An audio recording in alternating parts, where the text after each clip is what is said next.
Hello, friends. It's Chapo from the LA Chargers. Justin Jackson in the room. How you doing, Justin? I'm doing well. Thanks for having me. We're going to be talking about football of both the college and professional variety today. This is a sports ball. Sports ball. Yeah. We'll be talking sports. So, there goes half of our listeners. Oh, God.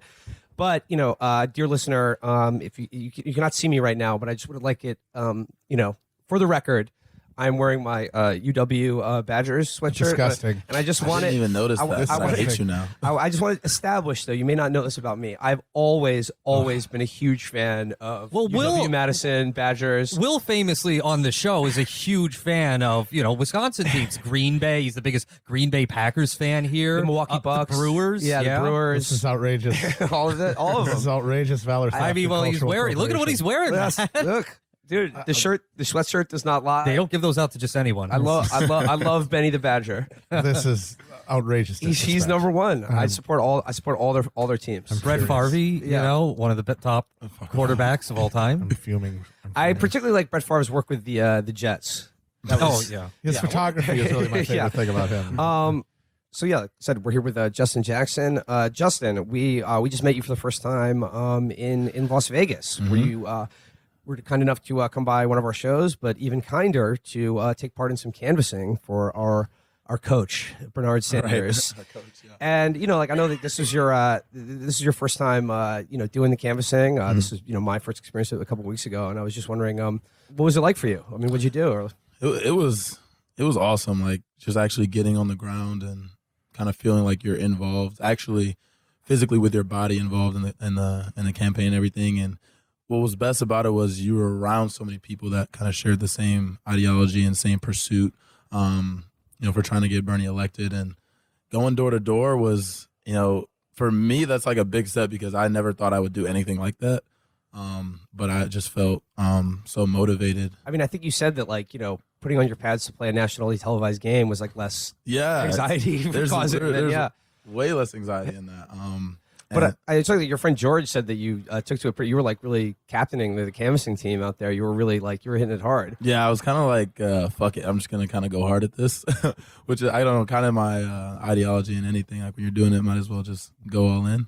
And I actually got some pretty good numbers. So pretty proud of myself. Good, excellent stats. We're breaking it down later on Chapo after the after the match.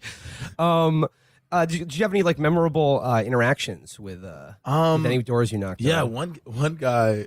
It seemed like we woke him out of a sound sleep because he came to the door and he just looked so confused.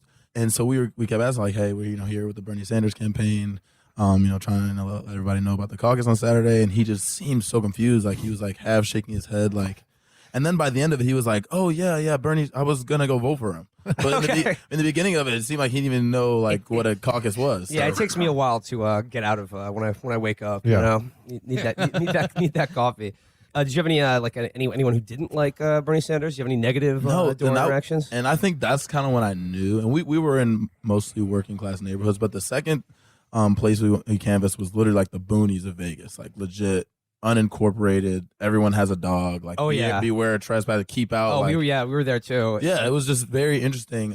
But every door we knocked was either someone who either wasn't going to caucus at all, or was going to they were strong for Bernie, or they were leaning and kind of just needed a little extra push to go out and caucus for Bernie. So that's kind of when I knew he's gonna crush this. When we did our thing, we ended up in very much one of the same neighborhoods in North Vegas, almost where the mountains start, and it's we were in this trailer park.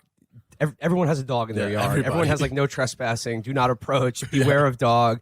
Just cats everywhere. I mean, everyone was super nice to us, and we had Chris, Matt, and I were doing a thing, and we had a very interesting interaction with this sort of trailer park security or manager. It was sort of a Mr. Leahy and Randy situation. It was a large shirtless man approached us asking us what we were doing there. No, it was this woman who was just driving a pickup truck, and she was the security for the trailer park that we were in. And she approached us 'cause it's just a group of strangers walking around with clipboards, and she just wanted to know what Hassad Piker has a fucking backpack on his chest stuffed with modems so that he can stream himself doing canvassing. Yeah, Hassan was looking like some sort of hype beast cyborg out there walking through this, walking through this trailer park. So like it was He was a robo influencer. Yeah, it was an odd sight. And she just approached us. She pulls up in the pickup and wants to know what we're doing there.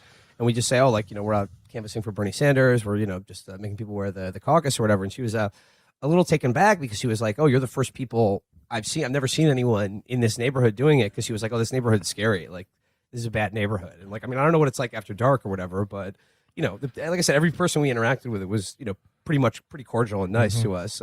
There's a couple people who were just like, no, not interested, don't want to hear it. But, everyone was nice. And she started talking to us. She was interested in politics and the campaign. And she said, well, me and my husband we're Trump voters, and we're going to vote for him a second time, so you're not going to shake me off, take me off this perch. But then, like, the more she got into it, the most interesting thing she said to us was, she said that she voted for Obama in 2008. And she said she voted for Obama because she thought he was going to give everyone health care. And then she said, well, and then I found out that, like, us getting health care meant that we would just have a tax to buy health care from someone else.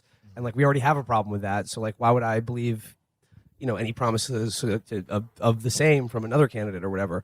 And I thought that was interesting. But even more interesting is when she said, me and my husband are evangelical Christians, so like we can't support Bernie Sanders because we don't believe in like the socialism that he espouses. Right after she got done saying that she lost faith in politics and Obama or the Democratic Party because his healthcare plan wasn't socialist enough. Right.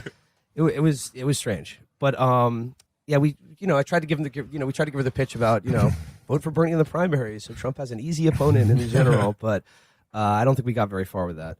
So Justin, just in terms of like you coming to this experience, making the Bernie journey for a first time, like when did you first become aware of Bernie Sanders and started to like want to get involved or like root for him?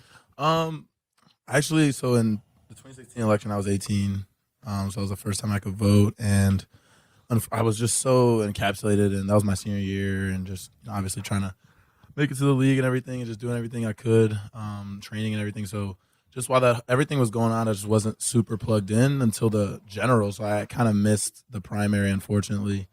But that's kind of when I got politically active. And I think it was a wake-up call kind of for a lot of, especially my generation.